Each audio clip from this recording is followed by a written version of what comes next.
Yes, here we go. There's another episode of the Real Life Game Changers. This is where we bring game changing people to the table so we can spread the light, share the wisdom as well. We are in for an absolute treat because we know and we have heard the saying before that money makes the world go round. Now, what is it that makes money go around? It's got to be selling things.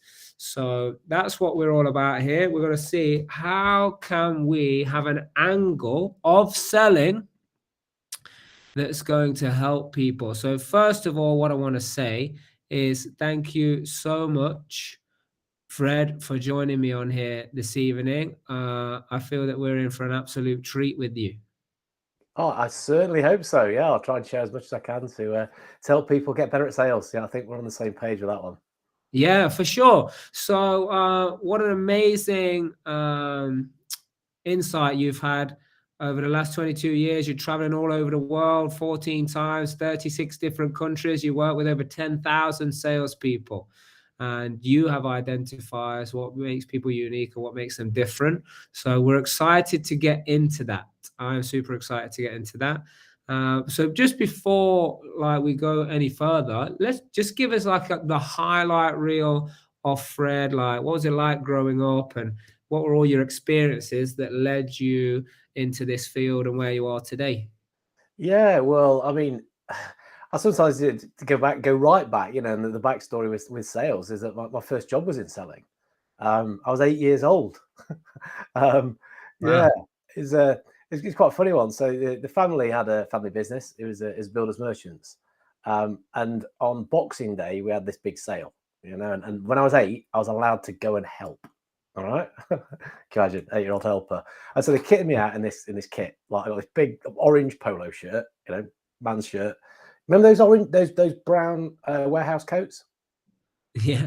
Yeah, one of them right over my arms. And they went and stuck me in the tile store. Okay, so let me just explain that the place that we were in was an old Victorian mill. Big, thick stone walls. So Uh-huh. in December, stone cold, I'm stood there with these tiles, helping people select them and buy them. I was having a right laugh. I mean, honestly, it was brilliant. I was just chatting to people and helping them. And that's sales, really, when you think about it. I didn't know that then. I just had a load of fun doing it. And I guess, ever since then, and sort of with the family business and everything, I've always had a commercial interest. And Uh, so kind of everything I've done, from going through uni and then all jobs, I've had some kind of commercial background to them. But yeah, I started selling in a Victorian mill. How about that? yeah. So okay, and it's in the merchant industry. So I suppose at that age, being exposed to just have fun, serve people, and because you had the people around you supporting you, that kind of set a nice foundation for you moving forward. But through after those ages, going into teenage years, early 20s, was there any times where it's like, oh, sales actually is got this negative connotation, people a bit wary of that type of thing? Like, did that ever come across? Yeah, it did. I mean, I went to uni and studied commerce and Spanish. And one of the things that sort of, I wasn't as conscious then as I am now, is that, I was studying a business course at uni. They never trained us in sales at all. To be fair, I still think they don't. Well, no, they don't. So that's Yeah, why I do some or stuff they do not. with unis. And so, yeah, it's kind of like, oh, yeah, marketing's nice. We like all that. It's nice and clean and sort of, but sales is a bit dirty, isn't it? It's a bit sort of, oh, no, don't go down that route. But it's like, no, missing the point. It's having conversations with people to understand what it is they're trying to achieve so that then we can work out, can we do something to help them do that? And if Yeah. not, do we know someone else that could do? And I soon started to get my head around that, even though my first job was in sales, then I moved into marketing, then sort of back into sales. And I could always just see the two sat together, and it was all about, you used the word already, serving people. Can we help people get to a better position in what they're trying to do with the stuff that we do? Get that Yeah, right, for every way. But I mean, I can only speak from my own perspective. So when I started well, there was no sales training, communication training, relationship building training, not even any really such things like teamwork when I was growing up in school. Then you go into business, you kind of throw it into the deep end. I was working on a building site, not really any too much skills learnt there other than the trades. But then when it comes to opening my own business, I was like, I had to almost naturally have the ability to knock on doors, see if anybody wanted any work doing, that type of thing. There was no training. But then when I went into the corporate world, then I started to see people are being trained, number one, only on product knowledge. Yeah. But then number two, and I don't know where you stand on this because we haven't really had it. We had some technical problems, so we didn't have time to talk before this. So I don't know where you stand on this. But everyone's open to their own opinion. It's like people were being taught like mirror and match, and be someone else, and ask the information so you can use it later. And while all of those things might be useful, especially the gathering information, understanding what people want, what I see, and it caused people to just not be authentic and not be who they are, and always try to be who they thought the client wanted them to be. Do you ever come across anything like that? Yeah, I mean, you said a couple of load of interesting things there. I mean, the first one about product training, and I see so much corporate, so many companies overtrain product. They love talking about themselves. They love their things. They want to like get people so trained that they can talk about it till the cows come home. And I'm not saying that that's not important, and there's a time and place for it. But if that's all you train somebody in, guess what they're going to do? They're going to talk about their product. They're not going to put any focus on the other person to understand what they're all about, again, what they're trying to achieve, and then what is relevant of all that massive product stuff I know that I can match up to it. If you then look at, again, when you did your training, it will have been interesting because sales training has gone through a whole bunch of evolutions. And it's something I've written about and talk about, in that you sort of see the sort of decades of sales training. The training kind of matches the era. And look, there's some interesting things we can take from all of them, but I think people get stuck in certain decades sometimes and get kind of hang on to this stuff where, yeah, the mirroring and matching was interesting, still is, because it's about how to build a rapport and communicate better with people. But it's about what intent are you trying to do this for? So if you're doing it with this 80s style background where it is about trying to manipulate, and if you do that, you can put them into the position that you want them to be, I'd say that's not very clever now. I probably wasn't very clever then either, to be fair. But if you're saying, well, actually, no, I want to understand someone's style so that I can read them better, adapt to them quicker, and when I communicate, it's going to be more comfortable for them so we can get stuff done faster, well, I'd say that's pretty compassionate and that's pretty decent. So all these things, it depends why you're trying to do it. I mean, our brand is real life, as you can see, and that story I was just telling you about was exactly how this brand was born. I was in a software company, and my job was to head up the commercial side. And I got to the stage where like we were doing training every day, yeah, which is unheard of in corporate. And people were coming in, and they were speaking different phone voice to who they are and all of this. And it was one time we were doing some role playing, and I was just like, just be you. Like, why are you trying to be someone else? I was like, just be real. I was like, this is real life. And then all the team members, they started calling it like real life sales training after that. And that's kind of how the brand was born right back then. Oh, I love it. I love the fact you were doing stuff every day. It's unheard of, right? It's unheard of. It is, but it depends. I mean, if you're talking about elite performance, elite sport, elite services, whatever, they do train every day, and then they sort of play once a week. Like Exactly. sales, like just do play, and never start to get better. So even just a little huddle, little thing, just a little reflection on what can we do that tiny bit better, it just makes so much sense. You're well ahead of the game. So I remember my first like official sales job was knocking doors to get appointments to then sell home improvement products. And I had 3 days worth of training. And then they sent you into the field. And then like, I think it might have been once a week, or it might have been every other week or something like that. Anyway, to like basically like talk about like what the products are. And I'm like, well, we know what the products are. Like, how do we actually, convert more sales, help more people, overcome, the adversity that we're coming up against out here in the streets, which for me was like a really difficult sell. And like you say, the athletes, they're training more than when they're actually doing the thing. Yeah, but then when people go into business or property investing or entrepreneurship or anything else, Fred, I mean, do you know why people may not want to do as much training as they are doing? There's a couple of, I think there's a couple of reasons. I mean, sometimes from it depends, the corporate point of view, the company point of view, they think that people doing stuff is like non-stop, kind of this activity kind of fascination is better than them sort of stepping back, thinking about how they can do stuff better, more effectively. But they get so wrapped up in their own KPIs they've set themselves that they just have to keep on doing. Even if it's what's doing doesn't work, but that's what's being measured. It's the doing bit, not the working bit, which is crazy. Yeah. So that's in that world. I think if we're talking more personally, and I'm guessing you're the audience here, it's because it's hard. When you're trying to get better, you've got to take a look at yourself. And yes, you build for your strengths, and that's lovely, and we can carry on doing all the stuff that we really like. But you're going to be spotting stuff that you're not so hot at.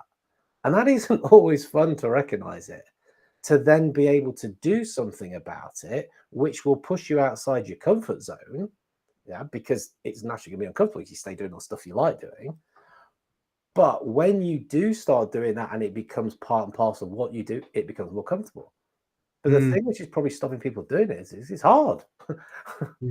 Yeah, for sure. And one thing I did notice is like, and I don't know if you found this because you've obviously traveled around the world training thousands. I mean, anybody who's trained over 10,000 people, you obviously know what you're doing, Fred. You won't be able to reach that many people if you didn't. One thing I noticed a lot was there's a certain find out what they need. Then obviously you can present the solution if you have it to them, make an offer, let's make a decision and so on. And if people didn't follow that, like you say, they just talked about the product. And if you had a savvy buyer and they know what they want, the salesperson could be no good, but the buyer knows what they're doing. Yeah, but that's hard to come by, at least in my experience, where the buyer knows what they're doing. So for me, I find a difficulty is when people didn't follow that process and they closed the sale. That was actually worse than them not closing the sale. What do you think about that? Yeah, because you reinforce the wrong behaviors. And I mean, look, I started doing this quite a long time ago, and you probably would spend a bit more time talking about your stuff because you were the source of information as the salesperson. You've got all these things and the buyer wants to know. Now, of course, there's that much information out there. You're going to somebody and like, hello, this secret information. It's like, no, I know all that, mate. I probably know more about your own product than you do because I am interested and I've been looking it up and I've been looking at all your competitors. And so people aren't talking to salespeople because they want to know about the product. They're talking to salespeople because they need help making sense of something. So I'm quite clear on this to salespeople now. Your job is to help people think. That's what they want you to do. That's what they will see as valuable, not your comprehensive product knowledge. We can all go and look that up together. But if we can understand, what is it that's going on in the market? What's a bit different? How can I get my head around it? Because I'm feeling a bit stuck here. And by the way you manage the conversation, helping people work that out, you're valuable. That's who they will want to speak to. Not because you can recite a bunch of stuff like a website. A website does that better. Exactly. For sure, yeah. The website's better at being a website than you are. Yeah. And it's easier for people to digest and understand, right? Yeah. So like, I'm sure you have gone into many different industries, many different companies, different products, different, solutions that solve different problems. So let's talk about, business from an entrepreneurial aspect and, the sales angle of it. But let's also look at the property investing market, as a lot of people who tune into this podcast and this channel, they're into that as well. Well, they're into both, like entrepreneurship and property investing. So what are some things that you might want to share or give people some pointers on if we tailor it specifically to a startup entrepreneur and property investing? I can't help you so much in property investing. That's your bag, mate. You're gonna have to do all the stuff around that. But as a startup entrepreneur, I mean, tip one is you are going to have to sell. I mean, you've said this already. I'm just going to underline it. You are going to have to sell. And it might well be uncomfortable for you. Again, I've said that already. So let's just underline those two things. And it's easy to kind of get lost in doing other stuff and distracting yourself away from doing the sales pieces. So like building a nice funnel and making a lovely website and refining the marketing tools and going networking, which is getting closer to selling, but not actually really putting a proper process in place to say, look, I need to have quality conversations with the kind of people that I can help, I can serve, and I've got to have something in place to help me do that. And while we're ducking doing that, we're not putting ourselves in a good place to move on from just starting up, you know? That'd be a biggie. Well, I could, I've interviewed quite a lot of people, and I can already tell you're very, you're ready to listen, you're ready to ask questions more than what you want to just, spill the beans kind of thing, if you understand what I'm saying.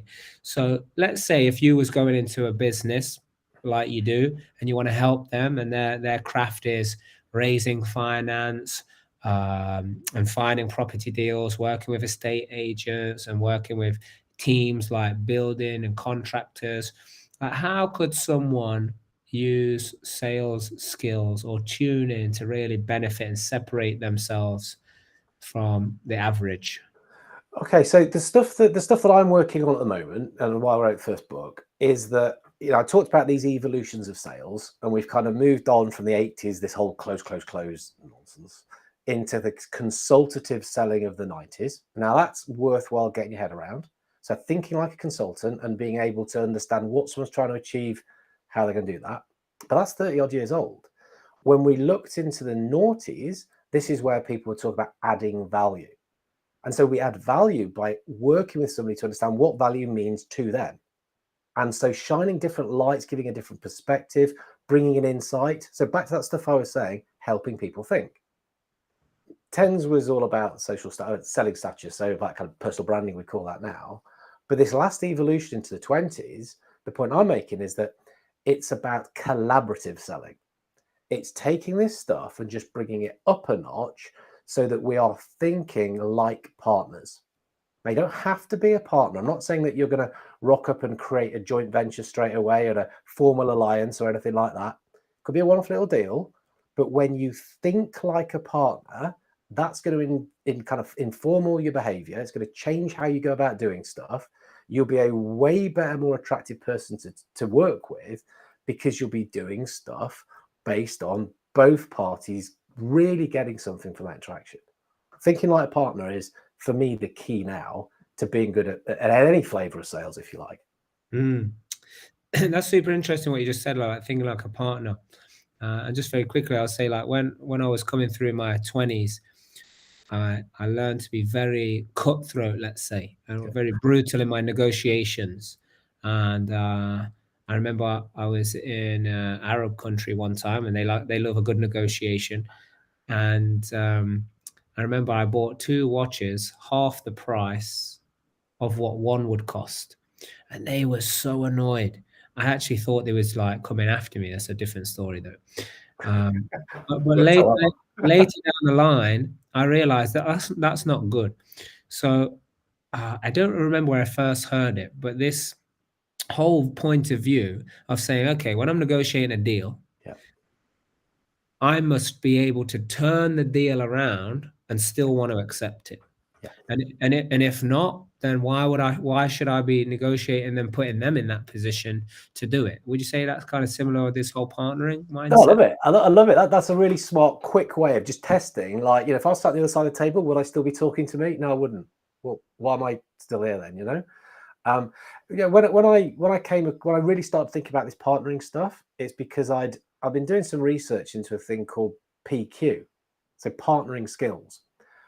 So IQ, we probably know. EQ, emotional intelligence, we probably know. PQ, it's like the lesser known cousin, if you like. But these, this isn't something I made up. There's 6 elements to partnering skills, which a guy called Steve Dent researched and sort of validated and verified back in the late 80s, early 90s. And so you look at these 6 elements and you think, well, if you can bring these into the way that you sell and actually think about your audience, into the way you run your business, into the way that you act, the way you behave, I suspect you're going to be a better person for it. You're going to be a better salesperson for it. Okay, so let's play. So 6 elements. Should we play where you try and tell me that you don't think they would be important in sales? I don't reckon you can. Okay. Or and when you say, no, I can't, but yeah, let's do it like this, and you can put the property spin on it. The first element is trust. That's what we're looking for in a deal. That's not fair. You can't say you can't use trust in a deal, can you? You know. No. So then we can think about, what are the things we do to build trust? So knowing our stuff, saying what we're going to do, looking after people's information carefully, but doing it with the other person's best interest at heart. That's what's really the trust builder. Yeah, so that's one of the elements of PQ. The next is about having a win-win focus. Right, and that's what you were talking about, wasn't it? When you were talking about the watches and now you start to turn things around, it's like, well, I'm winning here, but is the other party? Because if they're not, okay, I might have their leg up here, but we won't do another deal together, will we? And that message will get round to other people. That's what I'm like. And actually, are you likely to get the deal anyway? Because they're thinking, well, nothing for me here. Yeah. So we got that. Third element is being comfortable with interdependence. And again, it's tapping into what you were saying. It's that my success is your success. So if you're successful, then I'm doing well as well, thanks. So rather than just, I need to get this deal, and that's great for me, and I can go off and do all my stuff. It's, no, my job is to make you get what you want, then I'm going to get what I want as well. Salesperson gets their head around that, really powerful. Number 4. Sorry, number 4 to 6. Transparency. You've already again mentioned this, where you talked about being authentic, being you, sharing what it is you're thinking, sharing what it is you're feeling. Don't expect people to be mind readers and to know what's good for you. The other side of this is to also give the other party feedback. Now, this is quite counterintuitive to some people because they say, oh, no, you can't tell the customer that they're wrong. You can't tell them that that's not good. Or you can't tell them that they're not doing what they said they would. No, you do. You have to. That's your job. And if you think they're going to make a mistake, again, you've got to call them out, but, say, hey, look, I can't let you do this without at least discussing why I think that's not the greatest idea. So being transparent. We need to be comfortable with change. Again, in pure sales, we are selling change, aren't we? We're asking people to do stuff differently, look at different ways of operating. So again, we've got to understand what change is, how people respond to it. It's hard. Change is hard, isn't it? The change curve is like a grief curve. So again, knowing where people are on that, because we might be all excited and we've accepted everything. They could be at shock and denial. They could be angry about stuff. We've got to match the communication to how somebody might be thinking and feeling. And then the last element of PQ, partnering skills, is to have good future focus, future orientation. So we're clear on what's our goals, what's our missions, what's target, what we're trying to achieve. How do we get there together? Let's make plans based on that, and let's keep driving towards it and keep thinking how we're going to get there. And what just take elements of PQ? I mean, for me, I use them as a guide for all the selling stuff I train now. And it's wonderful, a framework, and then people didn't need to be able to take this and apply it. And one of the things in raising capital, because raising capital for property deals is a great strategy, means that you can start investing in property without any of your own money. And it's also good for businesses as well, to get some investment and raise capital. I've done that a few times through venture capitalists, and it's a great experience. But there's this phrase that gets banded around, like time is money. And it almost creates this, okay, time is money. Like I must move on, like you said before, doing. Just time is money. I got to do, rather than actually have a look and see. That old saying, what was it? Give me 6 hours to chop a tree down. Yeah. Spend the first 4 hours sharpening my axe. Yeah. I mean, I even had partners in a business that used to say that phrase, but was still so focused on do. Yeah, but going back to what I was going to say before, is time is money, right? So you got time is money. And I realized it's not about quickly time is money. It's about actually the more time I spend, the more money that's in there. And I think this is like nicely taps into your like building relationships and the partnering skills, because it comes down to, well, hold on. I've got like some people in property, right? They want to raise money. Yeah, and they wait until they're desperate. They don't put the time in. Yeah, so then they're desperate to raise money. They're buying a deal. They need to do it quickly. And now they haven't even got the time to spend to find out, well, what does an investor want? What would make the trust and all that PQ stuff that you do? There's no time to do any of that anymore. Yeah. Whereas like if people start that from the off, and it's like the best time to raise money is when I don't need it, because then I got the time to go into it. So, based on this, I think you're obviously very knowledgeable here. If you was to say, like, you come into our company and we're like, hey, Fred, like we want to better our sales skills. We want more property deals. We want better relationships. We want to treat our guys like partners. We like what you're saying, Fred. What would be some of the key questions you would ask? So I'm thinking if we could do that now and people are listening to this on this episode, like they can ask themselves these questions and start to form something different. Yeah, cool. So what I do is I work around the framework. I call it the value framework. Pun on value, but actually it's VALUE. It reminds us to look at 5 areas. What it is basically, so the PQ stuff I said on one hand, all the stuff that's gone on in sales before that's still worthwhile. Some stuff we've got to kick to touch, like we're saying, but some stuff is still really useful. We bring them together. The V stands for validate. So validate is kind of your old qualification, if you like. So it's understanding, who am I trying to sell to? What's the ideal customer profile? What's the ideal investor profile, if you like, as well? Yeah. Where do I find them? And how can I start to get the conversation going with them? Yeah. Do they look attractive as though they're the kind of people I would want to work with? And yeah, they've got all the traditional things like, BANT, budget, authority, need time, and all that sort of good stuff. But I would also look at, but what's their attitude to the way in which they do work? I love a good framework, by the way. I was into all of those different frameworks. Get careful with BANT. BANT is a qualification framework. It's not a questioning framework. It's bollocks for that. Excuse my French, but it's not very good for it. So validate, first bit. Yeah. So who are we going after? Where do we find them? How do we do that? Then exactly what you just said. A stands for align. We align what it is we think we can do with them, with how they're working and what they're doing. This is doing homework. This is the sharpening the saw bit. It's your desk work. It's your research. It's thinking, okay, well, so yeah, we're doing this stuff. They're doing this stuff. That looks as though we could be able to work like this with them. Here are some of the key players. That's the things that are going on in their world, their market. That's what we're going to need to talk about. That time invested, yeah, that's where your money's at, like you said, totally. So we align. We then take in that information and that stuff into the L part, which is leverage. So leverage is, how do we have a valuable conversation with them? How can we use a structure? So I'm all about structures. I love frameworks. I'm lazy. I don't want to keep inventing stuff. So I've got a framework that works. I'll use it. It's how can I take it in? How can I ask them questions to help them think? Yeah. How can I move towards where I might be presenting some stuff? How do I keep the whole thing moving forward? That's the leverage part. Again, so we're going through a couple of bits there. We get to the U, which is underpin, because by now we should be thinking, hey, oh, this is cool. You're telling me this stuff. I'm doing this stuff. Looks like we could do some things together here. I now need to underpin it. I need to back that up. I need to prove it. I need to present it to you. I need to put a proposal in front of you. And I need to make sure that we resonate, substantiate, and differentiate. Yeah, resonate. Got to be on the same wavelength. If I'm not on the same wavelength as you, well, yeah, you're not going to work with me, are you? Substantiate. I'm going to have to back that up. I'm going to have to prove it. So again, there's probably going to be some numbers around that, return on investment and all that sort of stuff. But don't underestimate the power of stories. Tell some good stories around who you've done this stuff before, how it's worked for them, to give people that proof.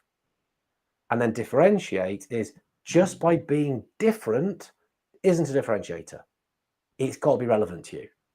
Yeah, because if you take, oh, we're different like this, it's like, I don't care. It just doesn't matter to me. So that's again, the question I'll be asking is, how can you back up all the stuff you're doing? We get into the last part of that, which is E for expand. So how can we expand that? Now, the first bit is, how can I make sure that I've delivered what I've promised that I'm going to deliver? And before we start talking about business development and the growth, it's like, you bought from me because you want some results or some outcomes. That's why people buy. They buy results, don't they? Right, let's make sure we deliver on those results. You get those outcomes that you need, that you're looking for. Then we can start having sort of some conversations around, okay, well, what more can we do around this? If we use that as a framework just to focus in on those different activities, broadly, we'll be on track for sort of having a good, good sales process. That's what it is essentially. So these are some frameworks that people can use. So like, would you ever go in, Fred, and like ask people questions of how it then applies to their business? Is there anything that you would like use to because what I love about selling and teaching people to sell is like you can use the selling while you're teaching, because at the end of the day, like good teaching, I'm talking world-class teaching, not like, lecture style or what's, in pretty much all the schools, which is like a cram in situation. If you actually look at the word education, if you follow it back far enough, it actually comes from a word called educe, which means to draw out, right? Yeah. And that's what selling is. Like you can't cram in and say, hey, buy my product, get just information overload. It's got to be like, let me draw out what you actually need here. What result, what does the result look like to you? What does success look like? What does measuring those KPIs mean to you? So like, what questions, what might you use to like draw out of someone who wants to raise more capital, build their property business or something like that? So one of the frameworks, the question frameworks we use in sales, and you're right, by the way, about it goes back ages. It's Socrates, isn't it? Socratic method. Socrates, if you like Bill and Ted. So it's about asking questions, because when you ask a question, you have to think. So again, that's what a good salesperson does. They help somebody think. That's what a good coach does, help somebody think. That's why some people are part of your group, aren't they? Because you're firing questions out to help them think. What a good salesperson would be doing, and this is the stuff where sales really changed from the 80s to the 90s, was when this consultative selling was born. And in a nutshell, what happened is Neil Rackham and his team, they looked at loads of sales meetings and they found that the best salespeople were asking questions. They were asking questions to help people understand, where are they now and where do they want to be? Now, as soon as you start to get that gap, and you can start to see that actually what I'm doing now isn't really where I want to be, you can start to think about doing something. Now, the point is that might not be so far away. There might not be a big enough nudge, again, in the sales world, for someone to do something with you, or in your own world to even bother making a change. But what a good salesperson does is they ask questions about, well, what's the impact of that? What's the consequence? What's the implication? Why is that important? And the more you start thinking about all these knock-on effects, and that actually I'm over here, and I really want to be over here, and that is probably why I'm not so happy, you then want to shut that gap up. So first started up understanding there's a difference between here and there, and then looking at all those implications, because that's going to give you the nudge to say, hey, I am going to do something about this, because it is way more serious than I thought. That'd be using a kind of a sales questioning skill turned back on yourself, if you like. And how much do you think of building business, because it's the word selling that sometimes, unless you're into it and you're a real business person, that's the lifeblood of the business, right? Yeah. But like a lot of people, they're not like that. Yeah. So they're almost like secret salespeople. I don't want to say that word sales. Okay. So like how much of it do you think is the mindset of the person? Yeah, I think probably. Yeah, I think probably quite a lot. And I get it. You and I say sales, we're comfortable with it. We've been in it. Also, when you talk about it enough, it is way shorter than keeping saying business development every time, or revenue management, or some other made up word that you use instead of sales. It is ultimately that. But again, if you're thinking about, let's go right back. You said it. It's almost like the first thing you said, which is like, you are selling to serve. You're serving someone, you're putting them into a better place than they were before, because the interactions that you've had with them. And for that, you're getting some reward back, because otherwise, why would you do it? And yeah, you could do stuff magnanimously, maybe, but that's what it is. And it just happens to be that's the name, which I think, you use a linguistic thing. I think doesn't come from salt originally. That if you did good stuff, you got given salt. Which was your salary, and because without salt, everything was bloody horrible. So you just needed to do it to make stuff nicer. So yeah, think about it like that. It's your salt to make your food taste nicer, and that's what the process is. We're called that, and there have been some horrible practices. There have been some idiots. There probably still are lots of idiots about who do give it a bad name. But top sales professional that really gets it, works collaboratively, and spends a lot of time refining their skills. You're helping folk. Remember that. But I think the training aspect is two-pronged, right? Like if they don't do the training, they end up being so desperate to make sales, or let's say convince someone of doing something, or they may take on clients, or they may give products or services to people that that they're not quite fitting the bill, but they'll do it because it's like, oh, the revenue needs to be made. Yeah. So like that. So if they don't do the training, that ends up happening. Where like if they do the training and role play and practice and things like this, which I think, I don't know, this might be just my perception of it, but like there was a point where role playing became a bit like, oh no, I'm above that. I don't need to practice. I don't need to practice. I don't need to, role play any of that stuff. And I suppose there is an element of that when you're on the job and you can do a bit of this and that, but still, like, does a tennis player just walk onto the pitch without any practice? Does a footballer do that? Does a boxer do that? Does a snooker player do that? Does a movie star do that? Does he just say rock up onto the scene and start freestyling, or is there an element of practicing? And it's just like, I suppose the question is, what level you want to play at? Totally. I mean, if you don't do the training, it's likely that you're going to end up doing that horrible, dirty, rubbishy type of sales, because that's your reference is probably why you're not doing it. So you're going to end up become self-fulfilling in not being particularly good at it and annoying a load of folk by being sleazy. When you learn how to do it properly, because there are there's techniques, there's things which have been modeled based on best practice, and you learn how to do it and you practice it and make sure it gets into that kind of muscle memory, then you will be better at it. And I think the sports analogy, we use it a lot, and people say, oh, but it's a good one. Top tennis player, they don't have one coach, they have 5 or 6. There'll be a fitness coach, there'll be a nutrition coach, there'll be a sleep coach, there'll be probably a sports psychologist, there's probably a hitting coach, there'll be a tactical coach, there's their overall coach. I'm on 7 now. Because they value that they do that. And they do, and they, even when they're playing, and they do almost play every day actually, but they still practice every day as well. Yeah, for sure. I mean, yeah, it's not mess around games. It's smashing the same ball down the baseline, down the, well, I don't know what's called, the sideline. It's a bit boring, but why? But that's how you're going to get really good at it. Yeah, absolutely. And so that's one side of it. And I think the other side is, let's say I don't have the training. It's then affects the belief system and the mindset of like, oh, I'm just going to receive another objection. Because I know when I'm around trained people, when I'm trained myself, and because there's a phrase, Fred, that people say, I want to be around like-minded people. Yeah. In my opinion, that's dangerous, because like-minded people, okay, when everything's good, but when everything's bad, you're like-minded, so now you're gonna, be in the swamp.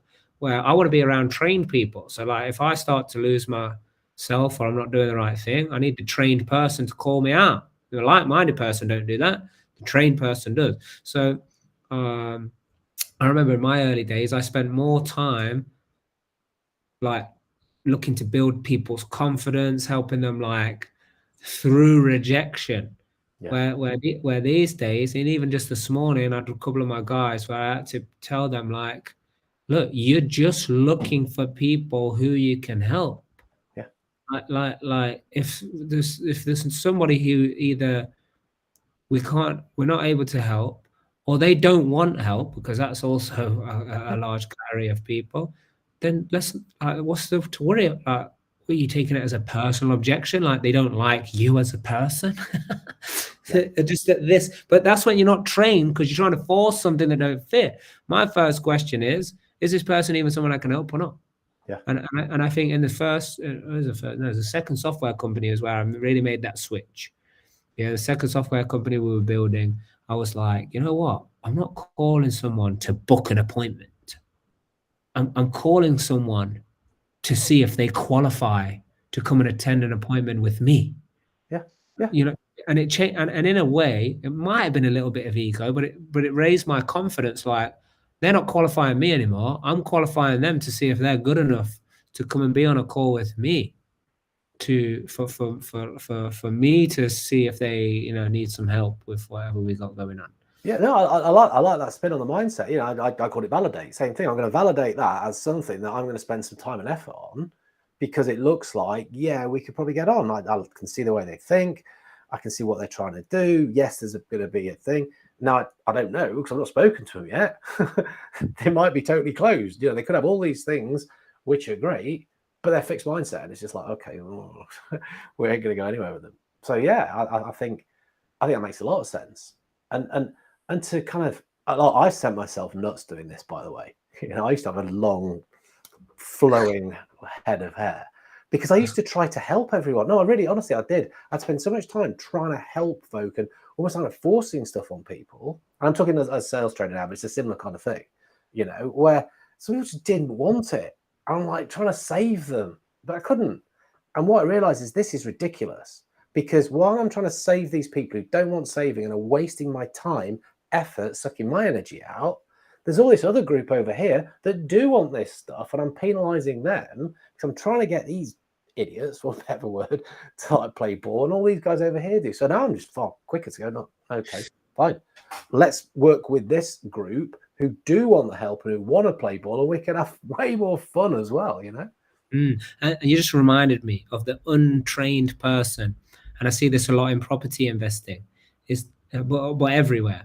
They just don't want to hear what they perceive as a no. So they won't ask the questions to figure it out early days of like, is this worth even continuing the conversation? Because they just don't want to have a no. And it's from having weak pipelines, thin pipelines. I used to call it the fake pipelines as well, where they're just full of fake, deals, not on purpose, but because of that fear of like, well, if I haven't got these, I haven't got anything. Well, the truth is, I'd rather have nothing because then I'll go do something about it versus if I've got this fake pipeline. Same with investor. I see it in property. People have got this fake pipeline of deals, this fake pipeline of investors because they haven't asked those questions that just clinch the, like, are we on the same page here? Are we like, is what, like, they didn't even ask them what they want, and even ask the client, the brave, the Dave Sandler stuff. Is it Dave? Is it Dave? Is his name Dave? Oh, originally, yeah, he's the guy who set it up. But Sandler's the organization now, yeah. The Sandler, yeah. So I remember he was the one where I first heard it, where he would just ask those questions like blunt to the point of like, Yeah, I mean, the other expression we use quite often is qualify out. Is like, you're trying to work this out, I want to qualify you out the pipeline. Why? Because you shouldn't be in it. I don't know how you got in it. My fault for letting you in it, but we're not going to work together. It's not going to waste time because there are other people that need to be in there and I do want to be speaking to. So there's nothing. In fact, that's what the very best salespeople do, is they're ruthless on qualifying out because they protect their time. Go back to time. They realize that is the most valuable asset they've got. They don't want to be wasting time on stuff that's going nowhere. But if they've got the right opportunities, then they're going to put their time, effort, energy, all the other resource into that, because that's where all the good stuff's going to happen. Qualify now, you should celebrate. Oh yeah, I got rid of them. Why? Not got rid. They didn't know you got rid of them. You're not being rude. It's just like, no, tried to see if they matched. They didn't validate well. Off. Let's look for somebody else like that. Yeah, and that's the thing. And I think, having, and I think the reason why people in our community are so successful with their property investing is because we teach them like the business. Yeah. And then the vehicle is property, where some people, they go into property and then think, oh no, I've created a job here because I'm not running it as a business. And in business, it's like that whole, you just reminded me with the, qualify out. It was like, we used to call it in the software industry, there was like the beauty parade, like where the companies want like 3 companies to come in and present, where they probably already decided, but then their buying process says, well, no, you got to do your due diligence and get them. So I always used to ask, and if I felt they wasn't kind of like, being free flowing, I would suspect they already decided. So I would ask, I'd like, look, have you decided and you just need some quotes? I literally would ask that question. Yeah. And I remember this one guy was open with me. He said, yeah, you know what? It's right. I said, well, just tell me if that's the case. I'll send you a quote right now so you can just go and do it. I'm not coming to your office. I'll send you a quote. What do you want me to say? What do you want it to say? If it helps you do it. And, I just hope that the universe repays me back for being part of that good process and helping. I mean, I did help them. They were never going to choose us. No, because you've not been involved in putting the whole thing together. You'd not spec it. You'd not work with them. They don't know you from Adam. Whereas the people they're working with, they're in. You say they've got to get the three things. So that's the question. And I think sometimes people get a little bit concerned, almost about they feel as though it's a bit too rude or too blunt. But sometimes actually just a direct question like that, people will respect it. And also, you asked an intelligent question there, and that you showed that you knew this is how the industry works. And it's like, is this what's going on? Like, yeah, it is, mate. Okay. That wasn't rude. It's just, you get it. Yeah, the game. We're all playing this game here. Actually, that guy's quite cute. Next time I might bring him in earlier because you just get it. I might have missed a trick there. He's probably thinking, damn, should have spoken to Mark earlier. But there's no harm in doing that, I don't think. Yeah, and I think with property deals, also, because there's some people that go out there, they'll drive them down the motorway for months, if not even years, putting in offers left, right, and centre because they never asked a question in the beginning. And there's a whole framework we teach around this, but it's just like you ask the question at the beginning, like, my offer is going to be around this price. Is it worth me even coming to see it or not? Yeah. There is this thing, isn't there, where if we're being busy, we feel as though we're doing something. Oh, and actually, that's like I break this thing into 3 main challenges, and that's actually the first challenge that I would spot in quite a lot of organizations. I give them these funny little names. I call that busy, busy, busy, and that is where you're just rushing around doing loads and loads of stuff, filling your time. Look at me, I'm doing all this one, but actually, it's quite wasteful if you're not doing the right stuff. It's quite tiring, and then it starts getting pretty stressful because you're not getting the results. So then you're chucking good effort after bad, but you're doing it in the same way. Definition of insanity, and you're kind of doing all this stuff and just sending yourself nuts, but not daring to break out of the busyness and say, hang on a minute, this isn't right. So stressful, tiring, unfocused, you deal with it by planning, preparing, and just using a process. I mean, that literally is the stuff that I'll talk about in any webinar I deliver. So that's challenge 1. You said it. You have a process. You're training people in how to do that stuff. We're giving you the planning techniques. Follow them. They work. Yeah, absolutely. And time has flew.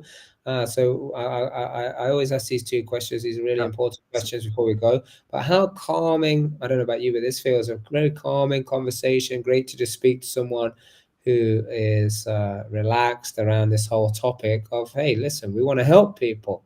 Like you want to transform people's lives through whatever services, products, training. To do that, we must, sell something, and selling is finding out what people need and helping them get it. And it's a big mindset. So it's great to speak to someone who's so calm, who has clearly vast amounts of experience speaking with different salespeople all over the world. So thank you so much for being here, sharing this wisdom with the audience here.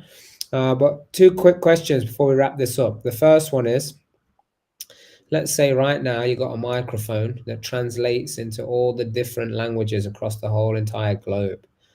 Yeah. And you got 30 seconds to give a message that is going to create some impact. What is that message you would give, Fred? 30 seconds right across the globe. Okay. We can all get better by collaborating.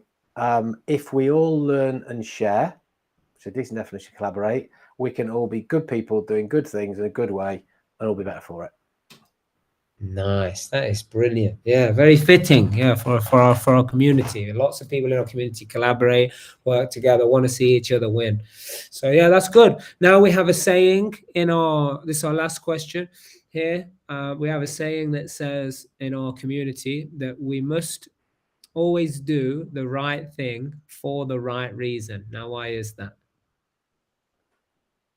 Always do the right thing for the right reason. Why is that? Why is it you're saying, or why should we do that? No, that's like the saying is, you've got to do the right thing for the right reason. Yeah. So then the question is, why is that? Why is it? Calm as a bitch. Okay, that's my flippant answer. Go on. That was actually, that is the flippant answer. But what goes around does come around. And if you're doing things for the right reason, you will be happier in yourself for a start. I think that's going to make you a better person. It's going to mean you've got better energy. You can do more good stuff. People will see you as being that kind of person, and that's when stuff does come back to you. So that's kind of how the karma thing kind of works. But if you're not, and you're ripping people off, and you're doing stuff for the wrong reason, and you're kind of nasty with it, that'll stick. So yeah. Excellent. Well, thank you. Yeah, no, I always like to get people's insight on that question. I would like to add you to the reel because you've been so awesome. And what the reel is people answering this question. But then we always, like in our community, we always say you got to do the right thing for the right reason, because that's the only way to discover your true potential. Am I able to ask you again and you say that because it's the only way to discover your true potential?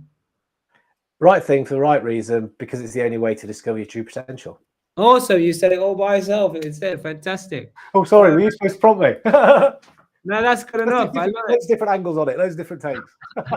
No, that is excellent. So our community has got a mastermind coming up in about 9 minutes. So we'll let them have a little bit of a break before they go on to that. But Fred, absolutely awesome to have you on here. And I think there's so much beneath that surface level that we've talked on that people really start to tap in to what you've talked about this evening. They can go really far in life, in their relationships, in business transaction deals, and all of the rest of it. So thank you so much for being on it, Fred. Yeah, pleasure. Thanks for inviting me. Yeah, so as you heard, everybody, thanks for listening and watching wherever you are. As Fred said, you've got to do the right thing for the right reason, because that is the only way to discover your true potential.